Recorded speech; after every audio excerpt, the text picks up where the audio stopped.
जय श्री कृष्णा, राधे राधे। आप सभी भक्तों का आपके अपने यूट्यूब चैनल श्री कृष्ण दीवानी में हार्दिक स्वागत है। आज हम सुन रहे हैं मार्गशीर्ष मास महात्म्य अध्याय 5 की कथा। सर्वप्रथम भगवान का स्मरण करते हुए सभी बोलिए ओम नमो भगवते वासुदेवाय। श्री राधा कृष्णाभ्याम नमो नमः। ब्रह्मा जी श्री विष्णु भगवान से बोले, हे अजीत, हे अच्युत, पंचामृत से स्नान कराने पर क्या फल होता है? शंख में जल भरकर स्नान कराने से कौन सा फल मिलता है? आप यह दोनों बातें मुझे बतलाने की कृपा कीजिए। ब्रह्मा जी की इस बात को सुनकर विष्णु भगवान उनसे बोले कि हे ब्रह्मा, जो मनुष्य मेरा दुग्ध अभिषेक करता है उनको प्रत्येक बिंदु में 100 अश्वमेध यज्ञ का पुण्य मिलता है। दुग्ध से अभिषेक कराने की अपेक्षा 10 गुना अधिक फल दही से अभिषेक कराने पर मिलता है।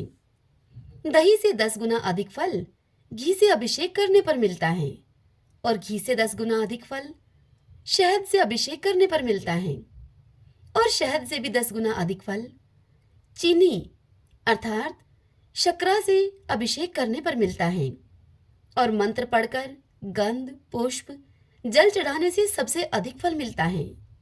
इतनी बात कहकर भगवान विष्णु ब्रह्मा जी से बोले कि हे देवताओं में सिंह, जो द्वादशी अथवा पूर्णमासी को गौ के दूध से मुझको स्नान कराता है तब तो उसके महापापों का विनाश हो जाता है।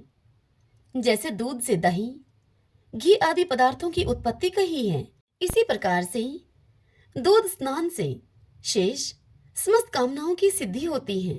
दुग्ध के स्नान से सौभाग्य की प्राप्ति, दही के स्नान से मिष्ठान भोजन और घी के स्नान कराने से वह मेरे पुर को पा जाता है अर्थात मेरे लोक को पा जाता है।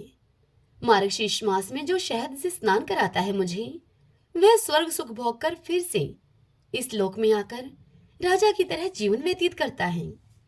हे ब्रह्मा, जो मार्गशीर्ष मास में दुग्ध से मुझको स्नान करवाता है वह इस पृथ्वी पर गज अश्व रथ से पूर्ण राज्य को पाता है। हे पुत्रक, जो मार्गशीर्ष मास में मेरा परम भक्त श्रेष्ठ दुग्ध से मुझे स्नान करवाता है वह स्वर्ग में जाकर श्रेष्ठ होता है और चंद्रलोक इंद्रलोक रुद्रलोक और वायुलोक में वह पूजित होता है। हे सुत, दुग्ध से स्नान करवाने पर तेज और पुष्टि की वृद्धि होती है और दुर्भाग्य का नाश हो जाता है। जो मनुष्य मार्गशीर्ष मास में मुझको पंचामृत से स्नान करवाता है, हे मानद, वह मनुष्य इस पृथ्वी पर बंधुगणों से शोचनीय नहीं होता। हे सुत, जो कपिला गौ के दूध से स्नान करवाता है मुझे, वह मनुष्य 100 कपिला गौ के दान के फल का भागी होता है। जो दैविक तीर्थ जल को शंख में भरकर मुझको स्नान करवाता है, यहाँ दैविक तीर्थों के जल को कहा गया है, तो वह मनुष्य मार्गशीर्ष में एक बिंदु जल से भी अपने कुल का उद्धार कर देता है। आगे भगवान विष्णु ब्रह्मा जी से कहते हैं कि हे सुत, जो मनुष्य कपिला गौ के दूध को शंख में भरकर भक्ति भाव से मुझको स्नान करवाता है वह समस्त तीर्थों के फल का भागी होता है। जो मनुष्य शंख में अक्षत कुशा और जल डालकर मार्गशीर्ष मास में मुझे स्नान कराता है तो वह भी समस्त तीर्थों के फल का भागी होता है।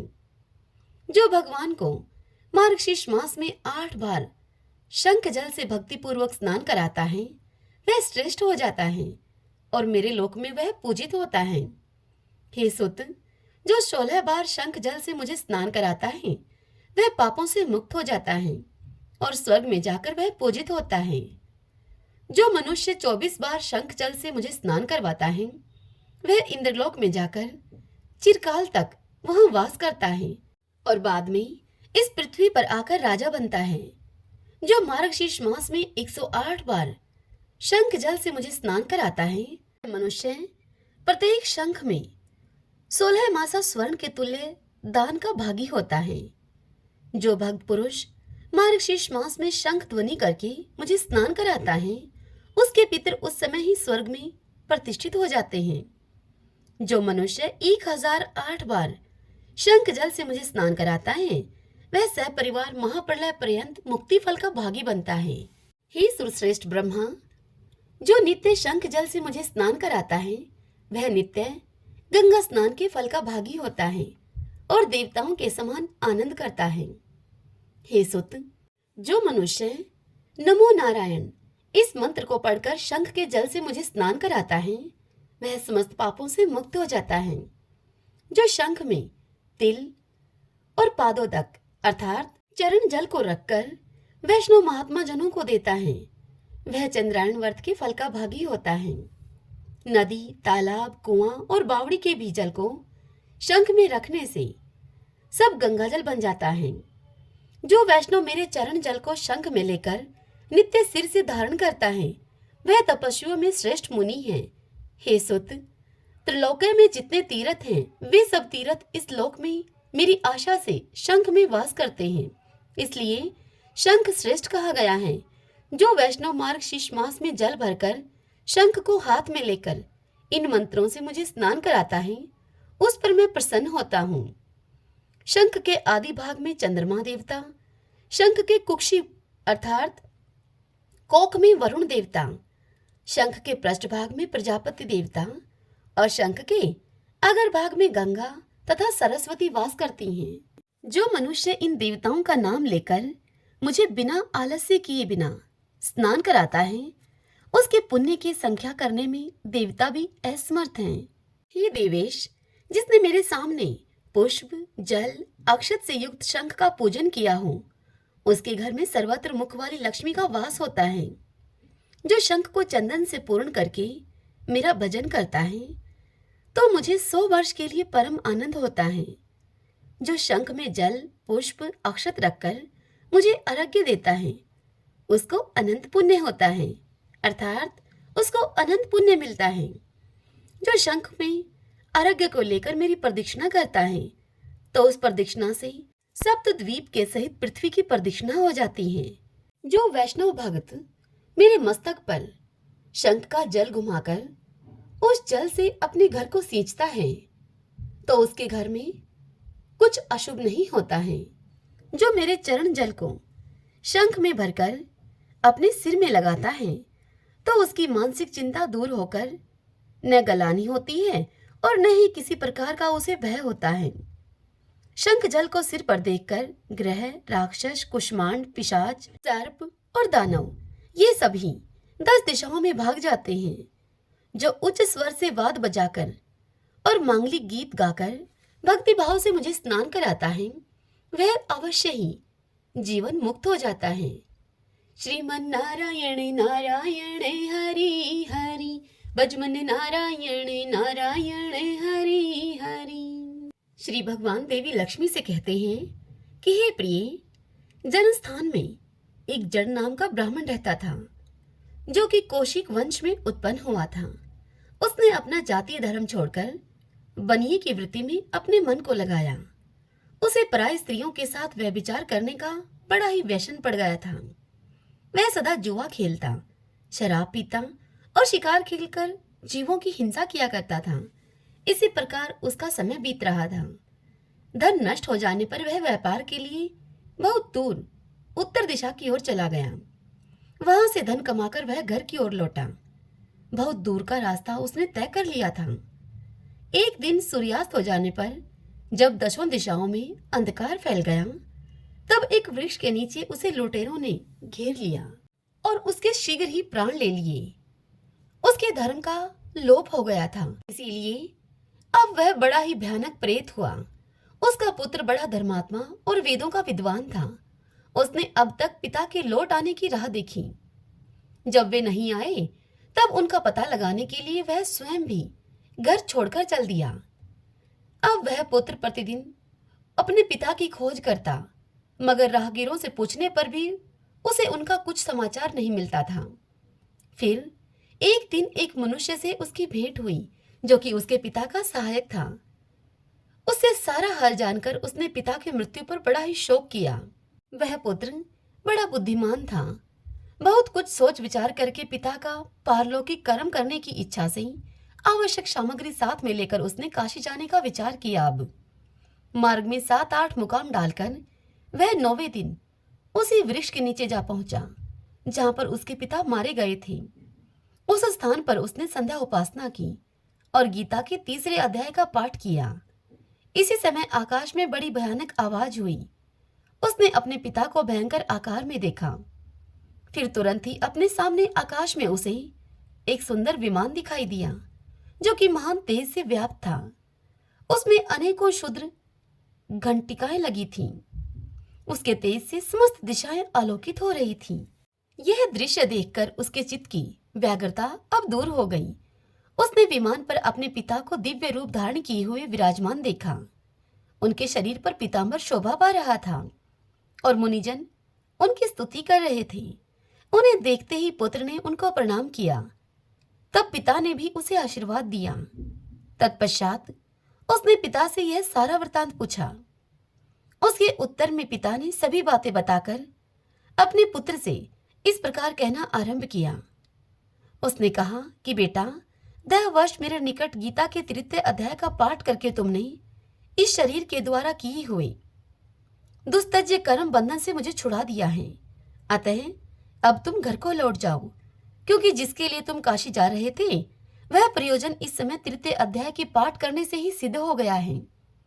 पिता के यूं कहने पर पुत्र ने उनसे पूछा कि हे तात, मेरे हित का मुझे उपदेश दीजिए तथा और कोई कार्य हो जो मेरे लिए करने योग्य हो तो वह भी मुझे बतलाइए। तब उसके पिता ने उससे कहा कि हे अनग, तुम्हें यही कार्य फिर करना है। मैंने जो कर्म किया है वही मेरे भाई ने भी किया था। इससे वे घोर नरक में पड़े हैं। उनका भी तुम्हें उद्धार करना चाहिए और मेरे कुल के और जितने भी लोग नरक में पड़े हैं उन सबका भी तुम्हारे द्वारा उद्धार हो जाना चाहिए। यही मेरा मनोरथ है। हे बेटा, जिस साधन के द्वारा तुमने मुझे संकट से छुटाया है उसी का अनुष्ठान औरों के लिए भी तुम्हें करना उचित है। उसका अनुष्ठान करके तुम उससे होने वाला जो पुण्य है उन नारकीय जीवों को संकल्प करके दे दो। वे समस्त पूर्वज मेरी ही तरह यातना से मुक्त होकर स्वल्प काल में ही श्री विष्णु के परम पद को प्राप्त हो जाएंगे। अपने पिता का यह संदेश सुनकर पुत्र ने उनसे कहा कि हे तात, यदि ऐसी बात है और आपकी भी ऐसी ही इच्छा है तो मैं समस्त नारकीय जीवों को दे दूंगा, जिससे कि उनका उद्धार होगा। नारकीय जीव नरक में यात्राएं भुगतने वाले जीवों को कहा जाता है। यह सुनकर उसके पिता उससे बोले कि बेटा, एवं अस्तु, तुम्हारा कल्याण हो। मेरा अत्यंत प्रिय कार्य संपन्न हो गया। और इस प्रकार पुत्र को आश्वासन देकर उसके पिता भगवान विष्णु के परम धाम को चले गए। तत्पश्चात वह भी लौटकर जनस्थान में आया और परम सुंदर भगवान श्री कृष्ण के मंदिर में उनके समक्ष बैठकर पिता के आदेश के अनुसार उसने वहां बैठकर गीता के तीसरे अध्याय का पाठ किया। उसने नारकी जीवों का उद्धार करने की इच्छा से गीता पाठ जनित सारा पुण्य संकल्प करके नारकी जीवों को दे दिया। इसी बीच में भगवान विष्णु के दूत यातना भोगने वाले नारकी जीवों को छुड़ाने के लिए यमराज के पास पहुंचे। तब यमराज ने नाना प्रकार के सत्कारों से उनका पूजन किया और उनकी कुशल क्षेम पूछी। तब भगवान विष्णु के दूत कहने लगे कि हे धर्मराज, हम लोगों के लिए सब और आनंद ही आनंद है। इस प्रकार सत्कार करके पितृलोक के सम्राट परम बुद्धिमान यम ने विष्णुदूतों से यमलोक में आने का उनसे कारण पूछा। तब विष्णुदूतों ने यमराज से कहा कि हे यमराज, शेषशैया पर शयन करने वाले भगवान विष्णु ने हम लोगों को आपके पास कुछ संदेश देने के लिए भेजा है। भगवान हम लोगों के मुख से आपकी कुशल क्षेम पूछते हैं और यह आज्ञा देते हैं कि आप नरक में पड़े हुए समस्त प्राणियों को छोड़ दें। अमित तेजस्वी भगवान विष्णु का यह संदेश पाकर यम ने मस्तक झुकाकर उस संदेश को, उस आदेश को स्वीकार किया और मन ही मन कुछ सोचने लगे। तत्पश्चात मदो उन्मत्त नारकी जीवों को नरक से मुक्त देखकर उनके साथ ही वे विष्णु भगवान के वास स्थान को चले। यमराज श्रेष्ठ विमान के द्वारा जहां क्षीरसागर है, अब वहां पर जा पहुंचे। वहां पर पहुंचकर यमराज ने जल के भीतर कोटि कोटि सूर्यों के समान कांतिमान, नील कमल दल के समान श्याम सुंदर लोकनाथ जगत गुरु श्री हरि का दर्शन किया। भगवान का तेज उनके शैया बने हुए शेषनाग के फनों की मणियों के प्रकाश से दोगुना हो रहा था। वे आनंद युक्त दिखाई दे रहे थे उनका हृदय प्रसन्नता से परिपूर्ण था। भगवती लक्ष्मी अपनी सरल चितवन से प्रेम पूर्वक उन्हें बारंबार निहार रही थीं। चारों ओर योगी जन भगवान की सेवा में खड़े थे। उन योगियों की आंख के तारे ध्यानस्थ होने के कारण निश्चल प्रतीत होते थे। देवराज इंद्र अपने विरोधियों को परास्त करने के उद्देश्य से भगवान की स्तुति कर रहे थे। ब्रह्मा जी के मुख से निकले हुए वेदांत वाक्य मूर्तिमान होकर भगवान के गुणों का गान कर रहे थे। भगवान पूर्णतः संतुष्ट होने के साथ ही समस्त योनियों की ओर से उदासीन प्रतीत होते थे। जीवों में से जिन्होंने योग साधना के द्वारा अधिक पुण्य संचय किया था, उन सबको एक ही साथ में वे कृपा दृष्टि से निहार रहे थे। भगवान अपने स्वरूपभूत अखिल चराचर जगत को आनंदपूर्ण दृष्टि से अमोदित कर रहे थे। शेषनाग की प्रभा से उद्भाषित एवं सर्वत्र व्यापक दिव्य विग्रह धारण किए हुए नील कमल के समान श्याम वर्ण वाले श्रीहरि ऐसे जान पड़ते थे मानो कि चांदी से घिरा हुआ आकाश सुशोभित हो रहा हो। इस प्रकार भगवान की झांकी करके यमराज अपनी विशाल बुद्धि के द्वारा अब उनकी स्तुति करने लगे। स्तुति करते हुए यमराज बोले, हे संपूर्ण जगत का निर्माण करने वाले परमेश्वर, आपका अंतःकरण अत्यंत निर्मल है। आपके मुख से ही वेदों का प्रादुर्भाव हुआ है। आप ही विश्व स्वरूप और इसके विधायक ब्रह्मा हैं। आपको मेरा नमस्कार है। अपने बल और वेग के कारण जो अत्यंत दुर्धर्ष प्रतीत होते हैं, ऐसे दानवेंद्रों का अभिमान चूर्ण करने वाले भगवान विष्णु को मेरा नमस्कार है। पालन के समय सतोमय शरीर धारण करने वाले विश्व के आधारभूत सर्वव्यापी श्री हरि को नमस्कार है। समस्त देहधारियों की पातक राशि को दूर करने वाले उन परमात्मा को प्रणाम है, जिनके ललाटवर्ती नेत्र के तनिक सा खुलने पर भी आग की लपटें निकलने लगती हैं। उन रुद्र रूपधारी आप परमेश्वर को मेरा नमस्कार है। आप संपूर्ण विश्व के गुरु, आत्मा और महेश्वर हैं। अतः समस्त वैष्णव जनों को संकट से मुक्त करके आप उन सब पर अनुग्रह करते हैं। आप माया से विस्तार को प्राप्त हुए अखिल विश्व में व्याप्त होकर भी कभी माया अथवा उससे उत्पन्न होने वाले गुणों से मोहित नहीं होते। माया तथा माया जनित गुणों के बीच में स्थित होने पर भी आप पर उनमें से किसी का प्रभाव नहीं पड़ता। आपकी महिमा का अंत नहीं है, क्योंकि आप असीम हैं। फिर आप वाणी के विषय कैसे हो सकते हैं? अतः मेरा मौन रहना ही उचित है। इस प्रकार स्तुति करके यमराज ने हाथ जोड़कर कहा कि हे जगत गुरु, आप आदेश से इन जीवों को गुण रहित होने पर भी अर्थात पाप कर्म में लिप्त होने पर भी मैंने इनको छोड़ दिया है। अब मेरे योग्य जो भी कार्य हो वह मुझे बतलाइए। यमराज के ऐसा कहने पर भगवान मधुसूदन मेघ के समान गंभीर वाणी के द्वारा मानो अमृत रस से सींचते हुए यमराज से बोले कि हे धर्मराज, तुम सबके प्रति समान भाव रखते हुए लोगों का पाप से उद्धार कर रहे हो। तुम पर देहधारियों का भार रखकर मैं निश्चिंत हूं। अतः तुम अपना काम करो और अपने लोक को चले जाओ। अब तुम अपने लोक को लौट जाओ। इस प्रकार यों कहकर भगवान अंतर्ध्यान हो गए।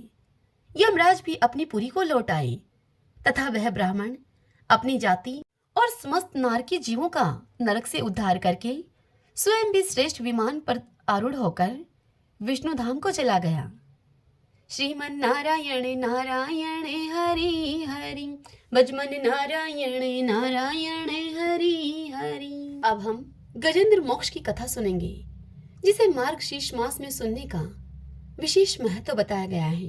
क्षीर सागर में चित्रकूट नाम का एक प्रसिद्ध सुंदर एवं श्रेष्ठ पर्वत था। वह पर्वत 10,000 योजन ऊंचा था।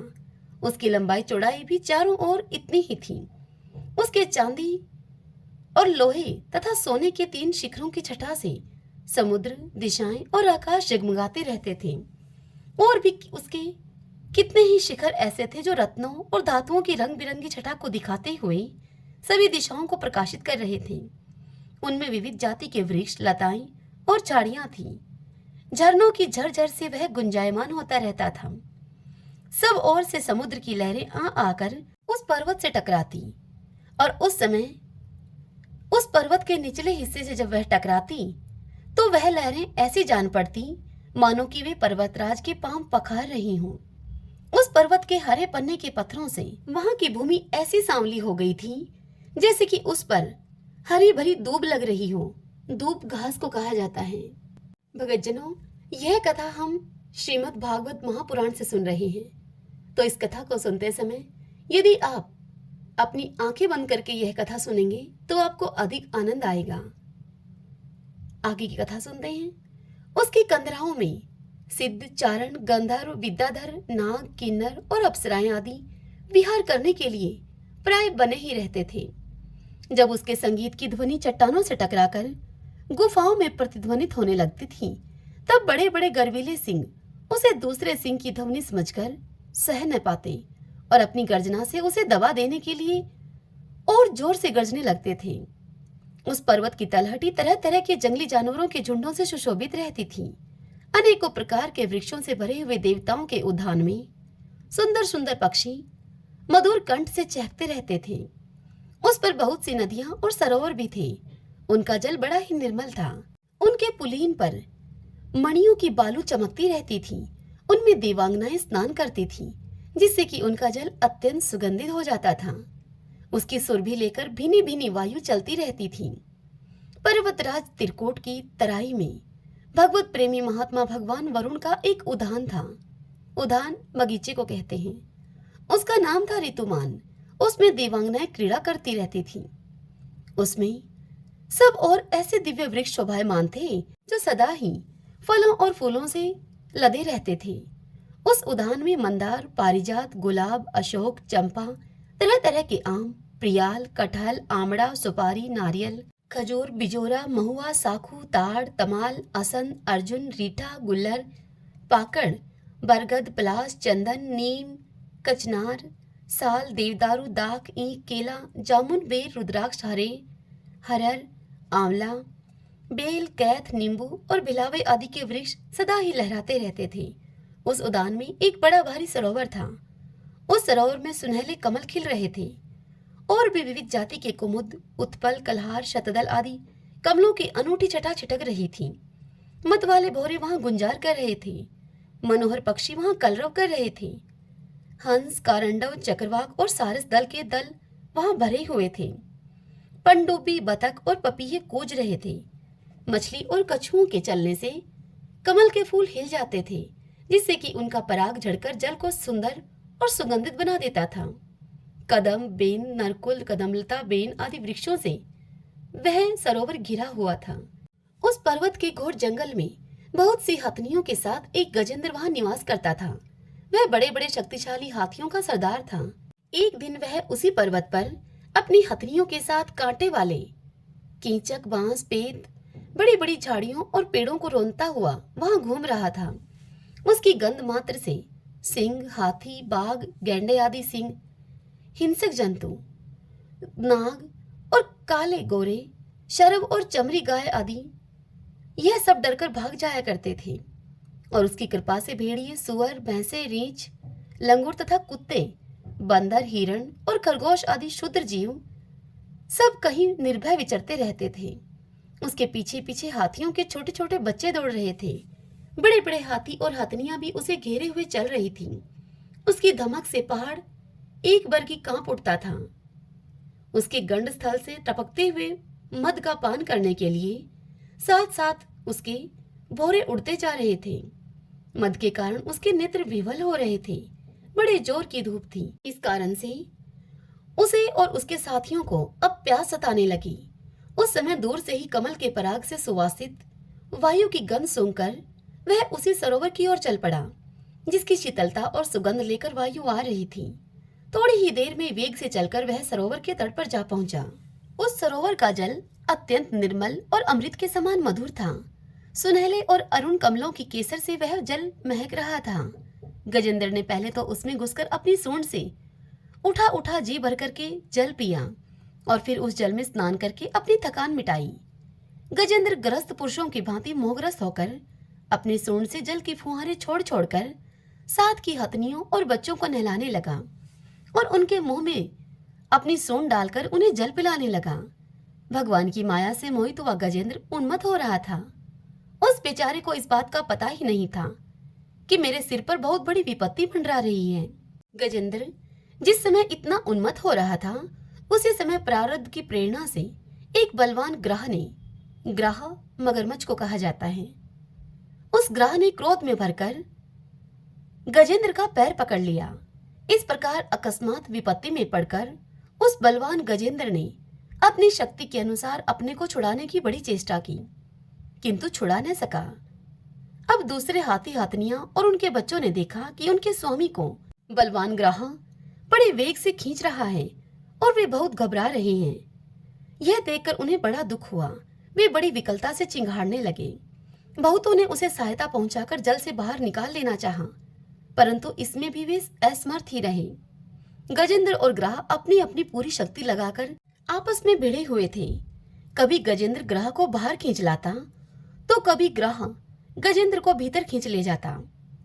इस प्रकार उनको लड़ते लड़ते 1000 वर्ष बीत गए और दोनों ही जीते रहे। यह घटना देखकर देवता भी अब आश्चर्यचकित हो गए। अंत में बहुत दिनों तक बार बार जल में खींचे जाने से गजेंद्र का शरीर अब स्थिर पड़ गया। न तो उसके शरीर में अब बल रह गया और न ही मन में उत्साह रहा। शक्ति भी उसकी अब क्षीण हो गई। इधर ग्रह तो जलचर ही ठहरा, इसीलिए उसकी शक्ति क्षीण होने के स्थान पर और अधिक बढ़ गई। वह बड़े उत्साह से और भी बल लगाकर गजेंद्र को अब खींचने लगा। इस प्रकार देह अभिमानी गजेंद्र, उसके प्राण अब संकट में पड़ गए और अपने को छुड़ाने में सर्वथा वह असमर्थ हो गया। बहुत देर तक उसने अपने आप को ग्रह से छुटकारा पाने के उपाय पर विचार किया। अंत में वह इस निश्चय पर पहुंचा कि यह ग्रह विधाता की फांसी ही है। इसमें फंसकर मैं आतुर हो रहा हूँ। जब मुझे मेरे बराबर के हाथी भी इस विपत्ति से न उबार सके, तो ये बेचारी हथनियां तो छुड़ा ही कैसे सकती हैं। इसलिए अब मैं संपूर्ण विश्व के एकमात्र आश्रय भगवान की ही शरण ग्रहण करता हूँ। उन्हीं की शरण में जाता हूँ मैं। काल बड़ा ही बलवान है। यह सांप के समान बड़े प्रचंड वेग से सबको निगल जाने के लिए दौड़ता ही रहता है। इस काल से अत्यंत भयभीत होकर जो कोई भी भगवान की शरण में चला जाता है, उसे वे प्रभु अवश्य अवश्य बचा लेते हैं। उनके भय से भयभीत होकर मृत्यु भी अपना काम ठीक ठीक पूरा करती है। वही प्रभु सबके आश्रय हैं। मैं उन्हीं की शरण ग्रहण करता हूँ।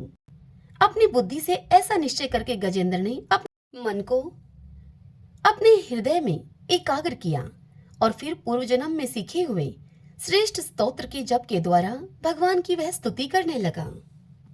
स्तुति करते हुए गजेंद्र कहने लगा, जो जगत के मूल कारण है, जो सबके हृदय में पुरुष के रूप में विराजमान है एवं समस्त जगत के एकमात्र स्वामी हैं, जिनके कारण इस संसार में चेतना का विस्तार होता है, उन भगवान को मैं नमस्कार करता हूँ, प्रेम से उनका ध्यान करता हूँ। यह संसार उन्हीं में स्थित है, उन्हीं की सत्ता से प्रतीत हो रहा है। वे ही इसमें व्याप्त हो रहे हैं और स्वयं वे ही इसके रूप में प्रकट हो रहे हैं। यह सब होने पर भी वे इस संसार और इसके कारण प्रकृति से सर्वथा परे हैं।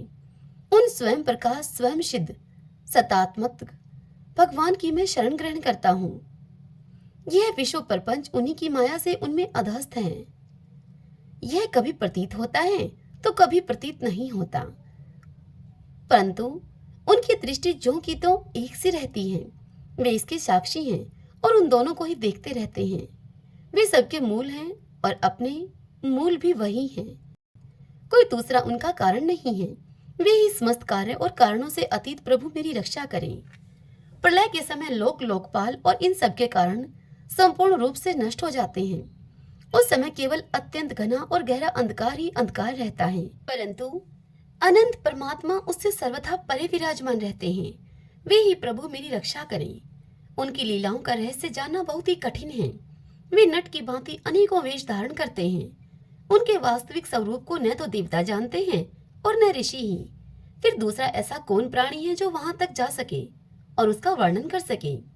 वे प्रभु मेरी रक्षा करें, जिनके परम मंगलमय स्वरूप का दर्शन करने के लिए महात्मागण संसार की समस्त आसक्तियों का परित्याग कर देते हैं और वन में जाकर ब्रह्मचार्य आदि अलौकिक व्रतों का पालन करते हैं तथा अपने आत्मा को सबके हृदय में विराजमान देखकर स्वाभाविक ही सबकी भलाई करते हैं।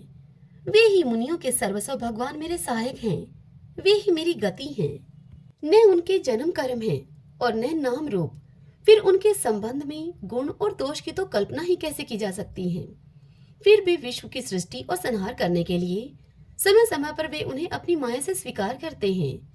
उन्हीं अनंत शक्तिमान सर्वे ईश्वरमय पर ब्रह्मा परमात्मा को मैं नमस्कार करता हूँ। वे अरूप होने पर भी बहुरूप हैं। उनके कर्म अत्यंत आश्चर्यमय हैं। मैं उनके चरण कमलों में नमस्कार करता हूँ। स्वयं प्रकाश सबके साक्षी परमात्मा को मैं नमस्कार करता हूँ। जो मन वाणी और चित्त से अत्यंत दूर हैं, उन परमात्मा को मैं नमस्कार करता हूँ। विवेकी पुरुष कर्म संन्यास अथवा कर्म समर्पण के द्वारा अपना अंतःकरण शुद्ध करके जिन्हें प्राप्त करते हैं, तथा जो स्वयं तो नित्य मुक्त परमानंद एवं ज्ञान स्वरूप हैं ही, दूसरों को कैवल्य मुक्ति देने की सामर्थ्य भी केवल उन्हीं में है, उन प्रभु को मैं नमस्कार करता हूँ। जो सत्व रज तम इन 3 गुणों का धर्म स्वीकार करके कर्म से शांत घोर और मूढ़ अवस्था भी धारण करते हैं, उन भेद रहित संभाव से स्थित एवं ज्ञान घन प्रभु को मैं बारंबार नमस्कार करता हूँ। आप सबके स्वामी समस्त क्षेत्रों के एकमात्र ज्ञाता एवं सर्व साक्षी हैं। आपको मैं नमस्कार करता हूँ। आप स्वयं ही अपने कारण हैं। पुरुष और मूल प्रकृति के रूप में भी आप ही हैं। आपको मेरा बारंबार नमस्कार है। आप समस्त इंद्रिय और उनके विषयों के दृष्टा हैं, समस्त प्रतीतियों के आधार हैं। अहंकार आदि छाया रूप असत वस्तुओं के द्वारा आपका ही अस्तित्व प्रकट होता है। समस्त वस्तुओं की सत्ता के रूप में भी केवल आप ही भास रहे हैं। मैं आपको नमस्कार करता हूँ।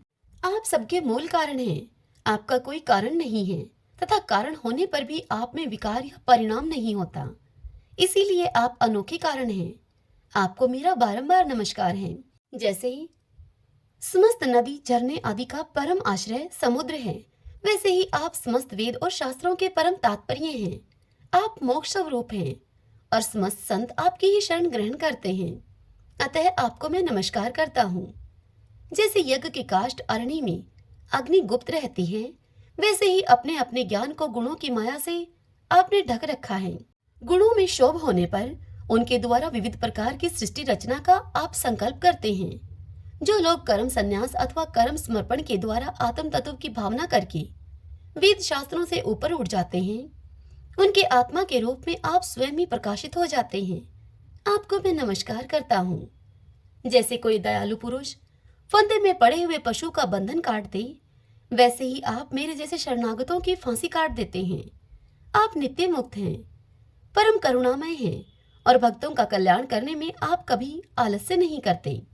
आपके चरणों में मेरा नमस्कार है। समस्त प्राणियों के हृदय में अपने अंश के द्वारा अनात्मा राम के रूप में आप उपलब्ध होते रहते हैं। आप सर्वैश्वर पूर्ण एवं अनंत हैं। आपको मैं नमस्कार करता हूँ।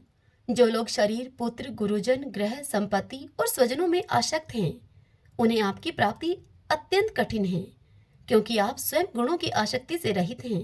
जीवन मुक्त पुरुष अपने हृदय में आपका निरंतर चिंतन करते रहते हैं। उन सर्वे ईश्वरीय पूर्ण ज्ञान स्वरूप भगवान को मैं नमस्कार करता हूँ। धर्म अर्थ काम और मोक्ष की कामना से मनुष्य उन्हीं का भजन करके अपनी अभीष्ट वस्तु प्राप्त कर लेते हैं। इतना ही नहीं, वे उनको सभी प्रकार का सुख देते हैं और अपने ही जैसा अविनाशी पार्षद शरीर भी देते हैं। वे ही परम दयालु प्रभु मेरा उद्धार करें। जिनके अनन्य प्रेमी भगत जन उन्हीं की शरण में रहते हुए उनसे कभी भी किसी भी वस्तु की, यहाँ तक कि मोक्ष की भी अभिलाषा नहीं करते, केवल उनकी परम दिव्य मंगलमय लीलाओं का गान करते हुए आनंद के समुद्र में निमग्न रहते हैं। जो अविनाशी सर्वशक्तिमान अव्यक्त इंद्रियातीत और अत्यंत सूक्ष्म है, जो अत्यंत निकट रहने पर भी बहुत दूर जान पड़ते हैं, जो आध्यात्मिक योग अर्थात ज्ञान योग या भक्ति योग के द्वारा प्राप्त होते हैं, उन्हें आदि पुरुष अनंत एवं परिपूर्ण परब्रह्मा परमात्मा की मैं स्तुति करता हूँ। जिनकी अत्यंत छोटी कला से अनेकों नाम रूप के भेदभाव से युक्त ब्रह्मा आदि देवता वेद और चराचर लोकों की सृष्टि हुई है। जैसे ददकती हुई आग से लपटे और प्रकाशमान सूर्य से उनकी किरणें बारंबार निकलती और लीन होती रहती हैं, ठीक वैसे ही जिन स्वयं प्रकाश परमात्मा से बुद्धि मन इंद्रिय और शरीर जो गुणों के प्रवाह रूप हैं बारंबार प्रकट होते तथा लीन हो जाते हैं, वे भगवान न देवता हैं और न असुर हैं। वे मनुष्य और पशु पक्षी भी नहीं हैं। न वे स्त्री हैं और न वे पुरुष हैं, और न ही वे नपुंसक हैं। वे कोई साधारण या असाधारण प्राणी भी नहीं हैं। न वे गुण हैं और न वे कर्म हैं, न कार्य हैं और न तो कारण ही हैं। सबका निषेध हो जाने पर जो कुछ बचा रहता है वही उनका स्वरूप है, तथा वे ही सब कुछ हैं। वे ही परमात्मा मेरे उद्धार के लिए प्रकट हों। मैं जीना नहीं चाहता। यह हाथी की योनि बाहर और भीतर सब ओर से अज्ञान रूप आवरण के द्वारा ढकी हुई है। इसको रखकर करना ही क्या है मुझे? मैं तो आत्म प्रकाश को ढकने वाले उस अज्ञान रूप आवरण से छुटना चाहता हूँ, जो काल कर्म से अपने आप नहीं छुट सकता, जो केवल भगवत कृपा अथवा तत्व ज्ञान के द्वारा ही नष्ट होता है। इसलिए मैं उन परब्रह्मा परमात्मा की शरण में हूँ, जो विश्व रहित होने पर भी विश्व के रचयिता और विश्व स्वरूप हैं, साथ ही जो विश्व की अंतरात्मा के रूप में विश्व रूप सामग्री से क्रीड़ा भी करते रहते हैं। उन अजन्मा परम पद स्वरूप ब्रह्मा को मैं नमस्कार करता हूँ। योगी लोग योग के द्वारा कर्म, कर्म वासना और कर्म फल को भस्म करके अपने योग शुद्ध हृदय में जिन योगेश्वर भगवान का साक्षात्कार करते हैं, उन प्रभु को मैं नमस्कार करता हूँ। हे प्रभु, आपकी 3 शक्तियों सत्व, रज और तम के राग आदि वेग असहाय हैं। समस्त इंद्रियों और मन के विषयों के रूप में भी आप ही प्रतीत हो रहे हैं। इसलिए जिनकी इंद्रियां वश में नहीं हैं, वे तो आपकी प्राप्ति का मार्ग भी नहीं पा सकते। आपकी शक्ति अनंत है। आप शरणागत वत्सल हैं। आपको मैं बारंबार नमस्कार करता हूँ। आपकी माया अहम बुद्धि से आत्मा का स्वरूप ढक गया है। इसी से यह जीव अपने स्वरूप को नहीं जान पाता। आपकी महिमा अपार है। उन सर्वशक्तिमान एवं माधुर्य निधि भगवान की मैं शरण में हूँ। गजेंद्र ने बिना किसी भेदभाव के निर्विशेष रूप से भगवान की स्तुति की, इस प्रकार से। इसीलिए भिन्न भिन्न नाम और रूप को अपना स्वरूप मानने वाले ब्रह्मा आदि देवता उसकी रक्षा करने के लिए वहां नहीं आए। उस समय सर्वात्मा होने के कारण सर्वदेव स्वरूप भगवान श्रीहरि वहां प्रकट हो गए। विश्व के एकमात्र आधार भगवान ने देखा कि गजेंद्र अत्यंत पीड़ित हो रहा है। इसलिए उसकी स्तुति सुनकर वेदमय गरुड़ पर सवार होकर चक्रधारी भगवान बड़ी शीघ्रता से वहां के लिए चल पड़े, जहां पर गजेंद्र अत्यंत संकट में पड़ा हुआ था। उनके साथ स्तुति करते हुए देवता भी वहां आए। सरोवर के भीतर बलवान ग्रह ने गजेंद्र को पकड़ रखा था और वह गजेंद्र अत्यंत ही व्याकुल हो रहा था। जब उसने देखा कि आकाश में गरुड़ पर सवार होकर हाथ में चक्र लिए हुए भगवान श्री हरि वहां आ रहे हैं, तब अपनी सूंड में कमल का एक सुंदर पुष्प लेकर उसने ऊपर की ओर उठाया उस पुष्प को, और बड़े कष्ट से वह बोला कि हे नारायण, हे जगत गुरु, हे भगवान, आपको नमस्कार है। जब भगवान ने देखा कि गजेंद्र अत्यंत पीड़ित हो रहा है, तब वे गरुड़ को छोड़कर जल में कूद पड़े और कृपा करके गजेंद्र के साथ ही ग्रह को भी बड़ी शीघ्रता से, ग्रह मगरमच्छ को कहा जाता है, उस ग्रह को भी बड़ी शीघ्रता से सरोवर के बाहर निकाल लाए। फिर सब देवताओं के सामने ही भगवान श्री हरि ने चक्र से उस ग्रह का मुंह फाड़ डाला और गजेंद्र को छुड़ा लिया। उस समय ब्रह्मा, शंकर आदि देवता, ऋषि और गंधर्व श्री हरि भगवान के इस कर्म की प्रशंसा करने लगे तथा उनके ऊपर फूलों की वर्षा करने लगे। स्वर्ग में दुदुम्बियां बजने लगी, गंधर्व नाचने गाने लगे, ऋषि, चारण और सिद्धगण भगवान पुरुषोत्तम की स्तुति करने लगे। इधर वह ग्रह तुरंत ही परम आश्चर्य में दिव्य शरीर से संपन्न हो गया। यह ग्रह इसके पहले हूहू नाम का एक श्रेष्ठ गंधर्व था। देवल के श्राप से उसे यह गति प्राप्त हुई थी। अब भगवान की कृपा से वह भी मुक्त हो गया। उसने सर्वेश्वर भगवान के चरणों में अपना सिर रखकर उनको प्रणाम किया। इसके बाद वह भगवान के सुयश का गान करने लगा। भगवान के कृपापूर्ण स्पर्श से उस ग्रह के सारे पाप ताप नष्ट हो गए। उसने भगवान की परिक्रमा करके उनके चरणों में प्रणाम किया और सबके देखते ही देखते अपने लोक की यात्रा की।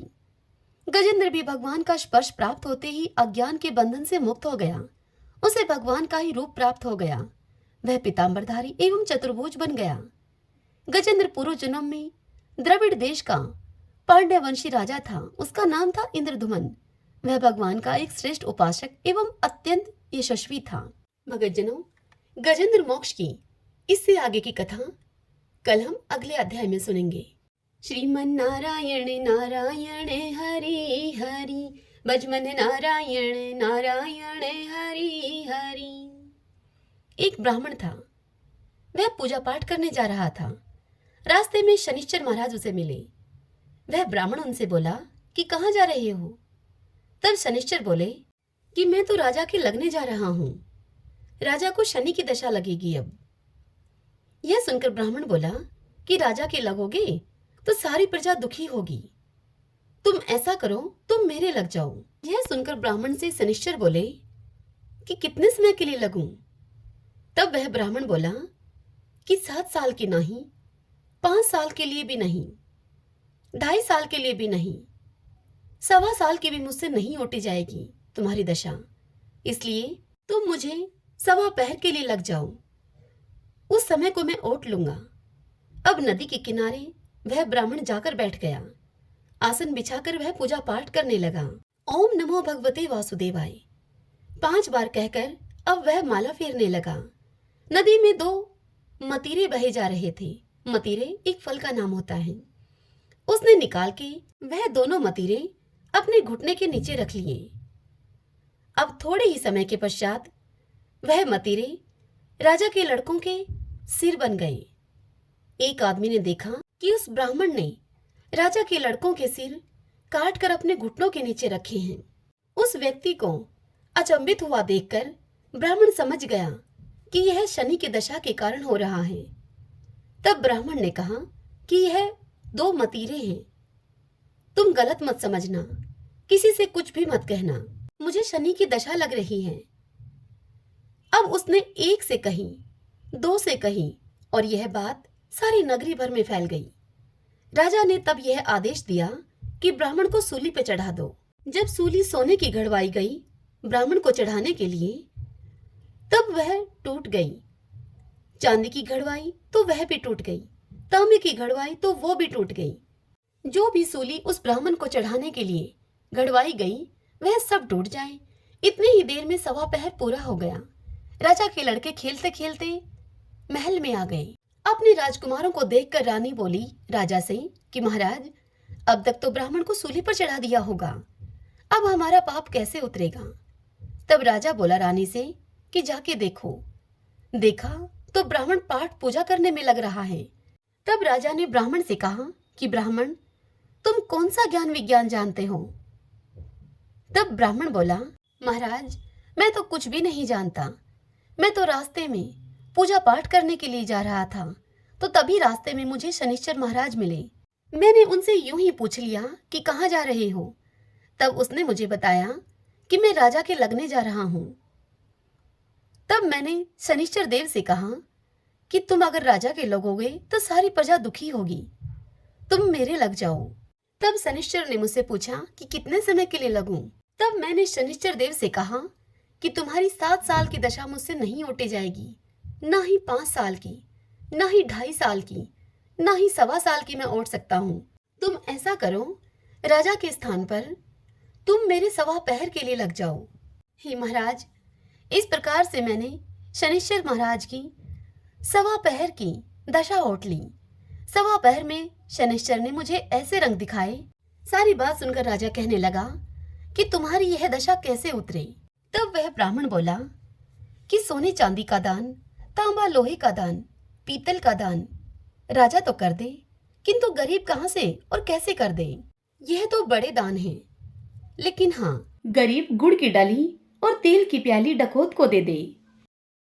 7 बार पीपल में जल चढ़ा दे और कहे शनि देव मोटा ना आवे टोटा। और फिर 7 बार इस प्रकार यह कहे शनिवार की घड़ी घड़ी ले 70 बला टले। इस प्रकार 7 बार कहकर पीपल में 7 बार जल चढ़ा दे। इस प्रकार का उपाय करने से शनि की दशा टल जाती है। सभी बोले शनिश्चर महाराज की जय। आइए भगतजनों, अब हम श्री विष्णु सहस्त्रनाम स्तोत्र का पाठ करें। यस्य स्मरण मात्रेण जन्म संसार बंधनात् विमुच्यते नमस्तस्मै विष्णवे प्रभविष्णवे नमः समस्तभूतानामादिभूताय भूभृते अनेक रूप रूपाय विष्णवे प्रभविष्णवे ओम विश्वम विष्णु है वषट्कारो भूत भव्य भवत प्रभु है भूतकृत भूत भाव भूतात्मा भूत भावने भूतात्मा परमात्मा च मुक्तानां परमागति है। अब ये पुरुष साक्षी क्षेत्रज्ञो अक्षर एव च योगो योग विद्याम नीता प्रधान पुरुषेश्वर है नारसिंह वपु है श्रीमान केशव पुरुषोत्तम है सर्व सर्व शिव स्थाणु भूतादि निर्भय है संभव भावनो व्रता प्रभु प्रभु ईश्वर है स्वयंभू है शंभुरादित्य पुष्कराक्षो महास्वन है अनादि निधनो दाता विद्याता धातुरुत्तम है अपरमेयो हर्षिकेश पदम नाभो अमर प्रभु है विश्वकर्मा मनुस्त्वष्टा सत्विष्टो सत्विरो ध्रुव है आग्रह है शाश्वत कृष्ण लोहिताक्ष प्रतर्दन है प्रभुत्व त्रिकुब्धाम पवित्रम मंगलम परम ईशान प्राणदय प्राण ज्येष्ठ श्रेष्ठ प्रजापति है हिरण्यगर्भ भूगर्भ माधवो मधुसूदन है ईश्वरो विक्रमी धनवी मेधावी विक्रम कर्म है अनुत्तमो दुरादर्श कर्तग कर्तिरात्मवान है सुरेश शरणम शरम विश्वरीता प्रजा भवः अह संवत्सरो व्याल है प्रत्यय सर्वदर्शन है अजय है सर्वेश्वर सिद्ध सिद्धि सर्वादिरच्युत है वर्षा कपिर में आत्मा सर्वयोग विनीय सरत है वसु है वसु मना है सत्य समात्मा असम्मति है समय है अमोघ है पुंडरी काक्षो वर्षकर्मा वर्षा करती है रुद्रो है बहुशिरा है बबरू है विश्व योनि शुचिश्रवा है अमृत है शाश्वत स्थाणु वरारो महातपा है सर्वज्ञ सर्वविद्वानो विश्वक्षेनो जनार्दन है वेदो है वेद विद्यांगो वेदांगो वेद विद कवि है लोकादक्ष सुरादक्ष धर्मादक्ष कृता कृत चतुरात्मा चतुर्व्यूह चतुर्दृश्य चतुर्भुज है भ्राजी शृणु भोजनम भोक्ता शेषणु जगदादिजय है अनगो विजयो जेता विश्व योनि पुनर्वसु है उपेंद्रो वामन प्रांशु अमोघ सुचि ऊर्जित है अतीन्द्रिय है संग्रह सर्गो धर्तात्मा नियमोयम है वेदो वैद सदा योगी वीर माधवो मधु है अतीन्द्रियो महामायो महोत्साहो महाबल है महाबुद्धि महावीर्यो महाशक्ति महादुति है अनिर्देश्य वपु है श्रीमान अमे आत्मा महाद्रीद्रक है महिश्वासो महिव्रता श्रीनिवास सताम गति है अनिरुद्ध सुरानंदो गोविंदो गोविंदाम पति है मरीचि है दमन हंसो शो पर्णो भुज गोतम है हिरणाभ सूतपा पदम नाभ प्रजापति है अमृत्यु है सर्वद्रक है सिंह संदाता संधिमान स्त्र है अजो है दुर्मुष्ण शास्ता विश्वतात्मा सुरारिया है गुरु है गुरुत्तमो धामो सत्य सत्य पराक्रम है निमिष है अनिमिष है सत्रगवि वाचस्पति रुदारदी है अग्रणी है ग्रामणी है श्रीमान न्याय नेता समीरण है शस्त्र मूर्धा विश्वात्मा शस्त्राक्ष शस्त्रपात आवर्तनो निर्वर्तात्मा संवर्त सन पर मर्दन है अह संवर्तको वहनीय अनिलो धरणीधर है सुप्रसाद प्रश्नात्मा विषवदरक विषव भुग विभु है सत्कृता सत्कृत साधु जहनो नारायणो नर है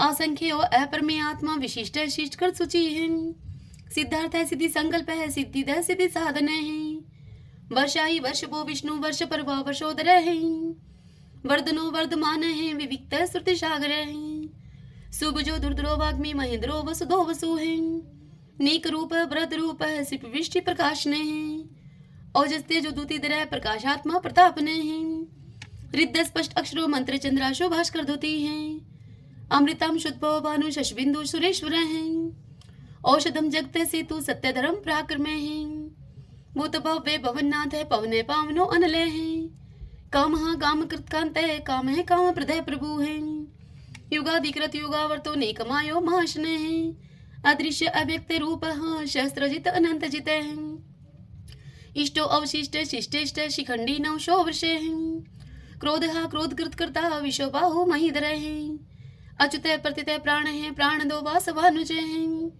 अपाम निदिर्दिष्टा नंबरमत प्रतिष्ठित है स्कंद स्कंदरो दुर्यो वर्दो वायु वाहन है वासुदेव व्रतभानु आदि देव पुरंदर है अशोक स्तारण स्तार शूर शौरी जनेश्वर है अनुकूल शतावर्त है पद्मी पदम निवेक्षण है पद्मनाभो अरविंदाक्ष पदम गर्भ शरीर भृत है महदीरिदो वरदात्मा मोक्षो गरुड़ो दुजय है अतुल शर्वो भीम समयगो हवि हरि है सर्वलक्षण लक्षणयो लक्ष्मीवान समिंत जय है विक्षरो रोहितो मार्गो हेतु दामोदर सह महिद्रय महाभागो वेगवान मिताश्न है उद्भव शोभनो देव श्री गर्भ परमेश्वर है कर्णम कारणम कर्ता विकर्ता गहनो गोवे है व्यवसायो व्यवस्थाने संस्थाने स्थान दो ध्रुव प्रहरदीप्रम स्पष्ट सतुष्ट पुष्ट शुभेक्षणे रामो विरामो वीर जो मार्गो ने उन्हें अनिय है वीर शक्तिमतम श्रेष्ठो धर्मोदरम विदुत्तमे वैकुंठ पुरुष प्राणे प्राणदय प्रणवय प्रथु है हिरण्यगर्भ शत्रुघ्नो व्याप्तो वायुर्दोक्षजे है ऋतु है सुदर्शन काल परमेष्टि परिग्रह है उग्र संवत्सरो दक्षो विश्रामो विशव दक्षिणे है विस्तार स्थावर स्थाणु परमाणम बीजम व्ययम अर्थो अनर्थो महाकोशो महाभोगो महाधने अनिर्विणय सत्विष्ट है अभू है धर्म यूपो महामखे नक्षत्र नेमी नक्षत्री शमय शामय शमी हने यज्ञ इज्य महीजे चे कर्तुस्त्रम स्ताम गति है सर्वदर्शी विमुक्तात्मा सर्वज्ञो ज्ञानम उत्तमम सुवर्त सुमुख सूक्ष्म सुघोष सुखद सुहर्त मनोहरो जीत क्रोधो वीरबाहु विधारणे स्वापने सर्वशो व्यापी नेकात्मा नेक क्रम कृत वत्सरो वत्सलो वत्सी रतन गर्भ धनेश्वर धर्म गोप धर्म कृत धर्मी शत अशत शर्म अक्षरम अविज्ञाता शस्त्रांशु विधाता कृत लक्षण गपस्तीने मी सत्वस्त सिंहो भूत महेश्वर आदि देवो महादेव देवशो देव भृत गुरु है उत्तरो गोपतिर्गुप्ता ज्ञान गम्य पुरातने शरीर भूत भृत भोक्ता कपिंद्रो बुरी दक्षिणे सोमपो अमृत सोम है पुरुषित पुरुषोत्तम विनियुजे सत्य संदो दाशर्य सत्वतम पति है जीवो अविनिता साक्षी मुकुंदो अमित विक्रम है अंबो निदिर्णंतात्मा मोदधिशयो अनंत के अजय है मारे है स्वभाव जीता मित्र प्रमोदने है आनंदो नंदनो नंद सत्य धर्मा त्रिविक्रमे महर्षि कपिलाचार्य कर्तघमेदनी पति है त्रिपद त्रिदशा अध्यक्षो मास्टरं कृतांत करते हैं महावराहो गोविंदे सुषेणे कनकांगदी गुह गभीरोगे नो गुप्त चक्र गदाधरे वेदा स्वंगो अजिते कृष्णो दृढ़ संकर्षणे अच्युते वर्णो वारुणो वृक्ष पुष्कराक्षो महामना है भगवान भगानंदी वनमाली हलायुदे आदित्यो ज्योतिरादित्य शैषणो गतिस्तमः शुधन्वा खंड परशु है दारुणो दर्विण प्रदय द्विस्पर्क सरदृग व्यासो वाचस्पतिरियो निजे त्रिशामा शाम गय शाम निर्वाणम बीशजम मिष्के संन्यास कृष्ण शांत निष्ठा शांति प्रायणम शुभांगम शांति दय सत्रष्टा कुमुदय कुवलेशय गोहति गोपति गुप्ता वृषभाक्षो वृष प्रिय एनिवर्ति निर्वर्तात्मा संक्षिप्ता श्रीमकर शिव श्रीवत्स्वक्षा श्रीवाशय श्रीपति है श्रीमतांबर श्रीदय श्रीश श्रीनिवास श्रीनिधि है श्री विभावने श्रीधर श्रीक्रह श्रेय श्रीमान लोकत्रयाश्रय स्वक्षय स्वंगस्तानंदो नंदिर ज्योतिर्गणेश्वर विजितात्मा विधेयात्मा सत्कीर्ति छिन संशय उदृण सर्वत चक्षु अनिश शाश्वत अस्त्र भूषयो भूषणो भूत विशोक शोक नाशने अर्चिस्मान अर्चित कुंभ है विशुद्धात्मा विशोधने अनिरुद्धो अप्रतिरथ है प्रद्युम्नो अमित विक्रम कालने मीनिहा वीर शौरी शूर जनेश्वर त्रिलोकात्मा त्रिलोकेश है केशव केशिहारी है कामदेव है कामपाल कामिकांत कृतागम अनिर्देश वपु विष्णु वीरो अनंतो धनंजय ब्राह्मणियो ब्रह्माकृत ब्रह्मा ब्रह्म ब्रह्मा विवर्धने ब्रह्माविद ब्राह्मणो ब्रह्मी ब्रह्माज्ञो ब्राह्मण प्रिय महाकर्मो महाकर्मा महातेजा महोरगे महाक्रतु महायज्वा महायगो महावीर सत्वय स्तौ प्रिय स्तोत्रम स्तुतरण प्रिय पूर्ण पुरिता पुण्य पुण्य कीर्ति अनामय मनोजव तीरथ करो वसुरेता वसु प्रदय वसुप्रदो वासुदेवो वसु है वसु मना हावी है सदगति है सत्कृति है सत्ता सद्भूति सत्य प्रायणे सूरसेनो यदुश्रेष्ठ है सन्निवास है स्वयं मुने भूतावासो वासुदेव सर्वासु निलयो अनिलय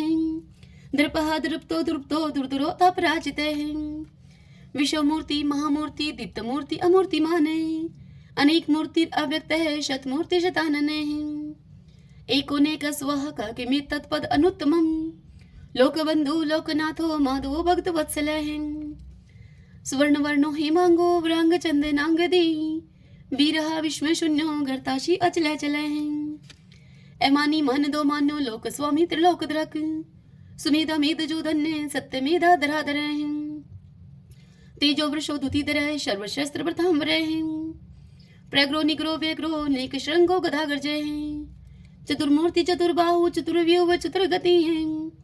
चतुर आत्मा चतुर्भाव चतुर्वेद विद एक पात। समावर्तो अनिर्वर्तात्मा दुर्जो दुर्ति कर्म हैं।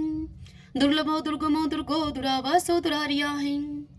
शुभांगो लोक सारंग सुतंतु सतंतु वर्धन हैं। इंद्र कर्मा महाकर्मा कर्तकर्मा कर्तागम हैं। उद्भवो सुंदरो सुंदो रत्ननाभ सुलोचन हैं। अर्को वाशन श्रृंगी जयंत सर विजयी हैं। स्वर्ण बिंदु अक्षोभय सर्वागी सुरेश्वर हैं। महाहदो महागतो महाभूतो महानिधि हैं। कुंदय कुंदरय कुंदय पर्जने पावनो अनिलय हैं। अमृताशो अमृतोपुह सर्वज्ञ सर्वतो मुखे हैं। शूलुभ शुवर्त सिद्ध शत्रुज शत्रुतापने हैं। ने क्रोध उदम्बरो अशुत चाणुरांत निशोधने हैं। शस्त्रार्ची सप्त जीव सप्तदा सप्त वाहने हैं। अमूर्ति अनगे अचिंत्य भय करद भय नाशने हैं।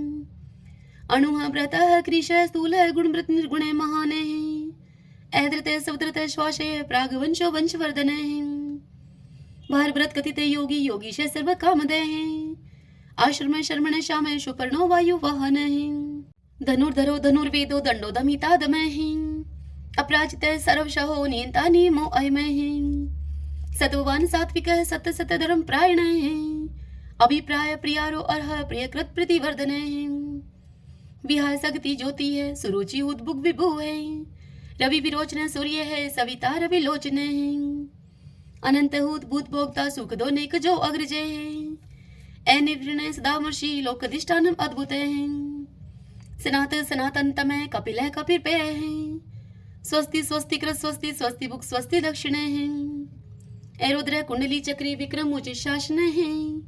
शब्दातिगय शब्दशः शिशिर शर्वरी करे हैं। अक्रूर पेशलो दक्षो दक्षिण शमिनांबर है।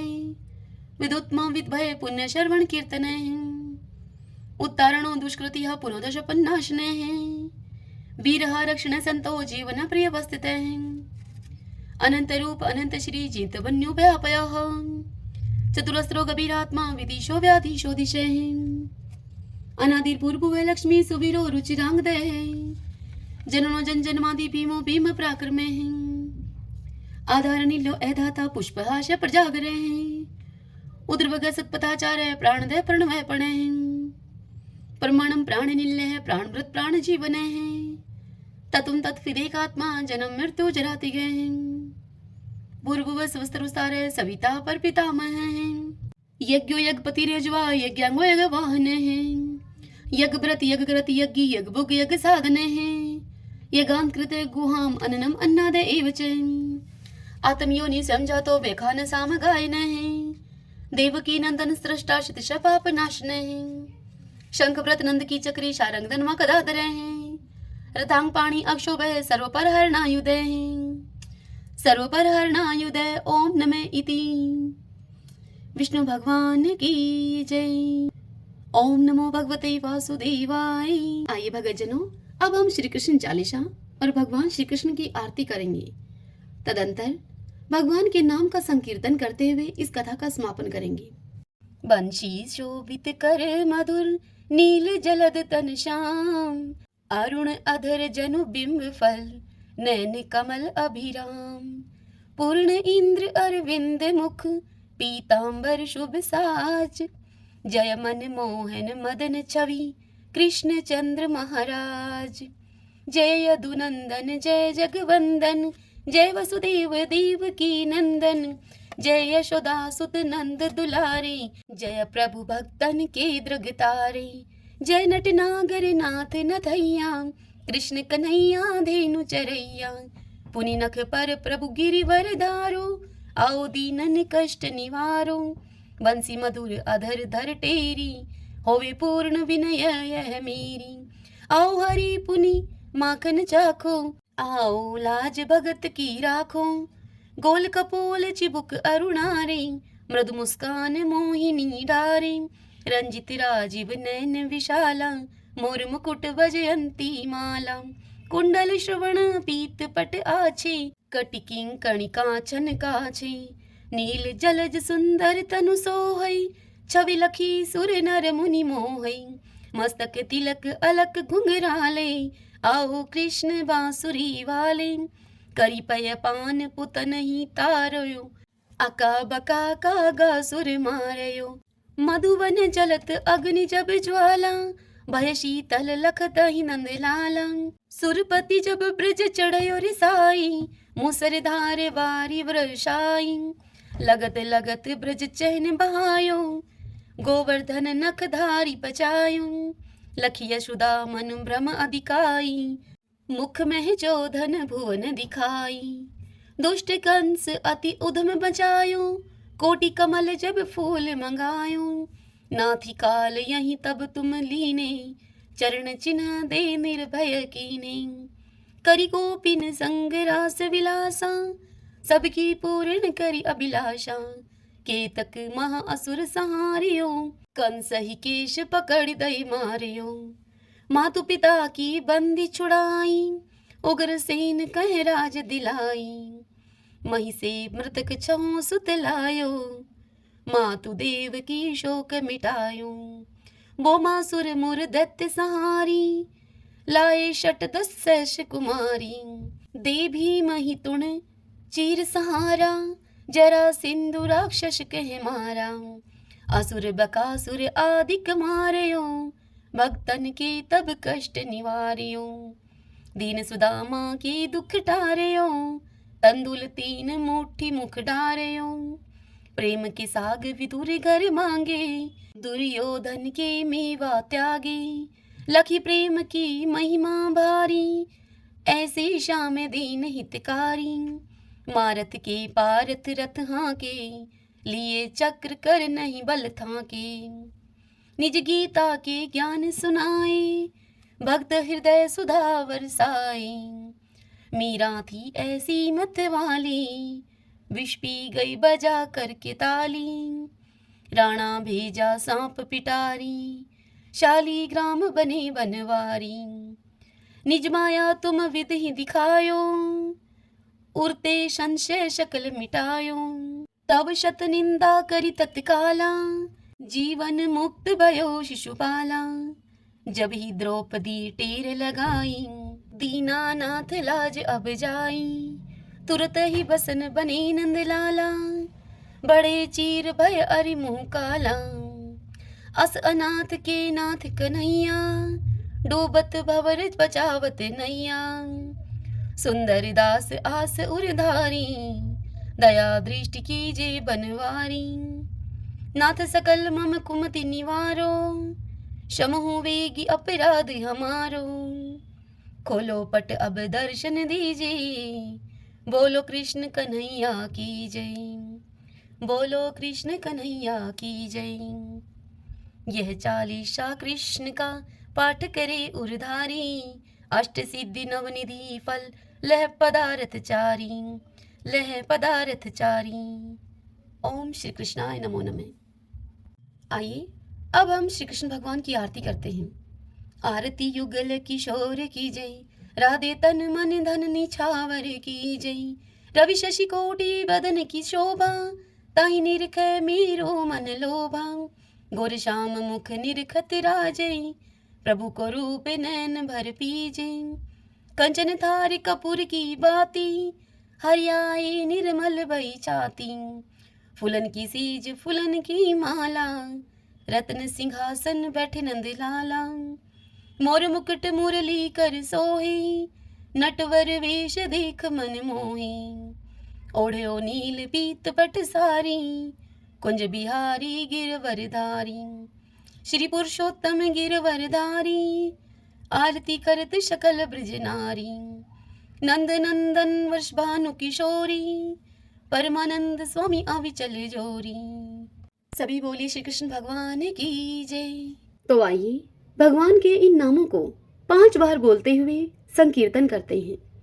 श्री कृष्ण गोविंद हरि मुरारी, हे नाथ नारायण वासुदेव। श्री कृष्ण गोविंद हरि मुरारी, हे नाथ नारायण वासुदेव। श्री कृष्ण गोविंद हरि मुरारी, हे नाथ नारायण वासुदेव। वासुदेव। श्री कृष्ण गोविंद हरे मुरारी, हे नाथ नारायण वासुदेव। श्री कृष्ण गोविंद हरे मुरारी, हे नाथ नारायण वासुदेव।